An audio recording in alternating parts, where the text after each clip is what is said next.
The 20 passengers aboard the Temporal Express had nothing in common save for the fact that they were traveling back in time to the same day. Their destination was December 26, 2017, and their 12-hour journey would leave them off at Grand Central Station, a busy transport hub in New York City. Upon disembarkation, their trackers would be set automatically, and they would have exactly 4 hours to complete their business. When it was Bryn's turn to step into the train, a travel inspector activated her tracker and reminded her of all the rules and regulations. With a million things already on her mind, she began concentrating so intently on memorizing the edicts that she tripped over a carry bag in the aisle and lost her balance. As she began toppling to the floor, her cup of coffee flew into the air, and the warm, brown liquid splashed all over the shirt of her seatmate, just as he caught her. After a couple of seconds of shock, Bryn glanced up to see she was in the arms of a middle-aged man with salt and pepper hair and tortoise-shell glasses. "Oh my God," she exclaimed as she jumped backwards, "I'm such a klutz. I'm so sorry." She opened her oversized tote bag and began rummaging through, frantically searching for her pack of tissues. When she spotted them, she took out a bunch and began blotting the stain on his shirt. As she dabbed away on his chest, he put up his hands to block her.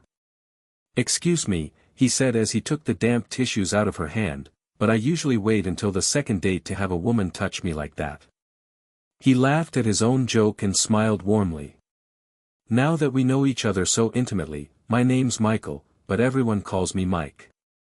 He sat down in seat 2A and offered Bryn his hand. Bryn's face turned a deep shade of scarlet and she slunk down in the seat next to him.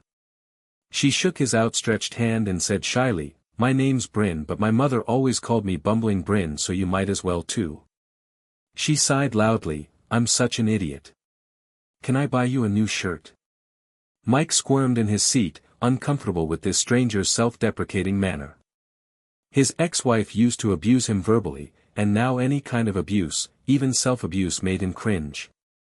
He mumbled, "Don't worry about the shirt, Bryn. Really, it's just a T-shirt." For the next few minutes the pair adjusted their seatbelts and settled in for the long, bumpy ride. When the train lurched into motion, Bryn took a few long, deep breaths. Things had started off badly and she felt a lump forming in her throat as she reached into her bag and pulled out a book. Reading had always relaxed her, and this one book in particular almost always calmed her down. She rotated the book in her hands, and when she opened it to the first page, she heard laughter coming from the direction of her seatmate. She turned to face him. "Hey, what's so funny?" Mike pulled the identical book out of his briefcase. "You're reading Harry Potter," she blurted. "Oh.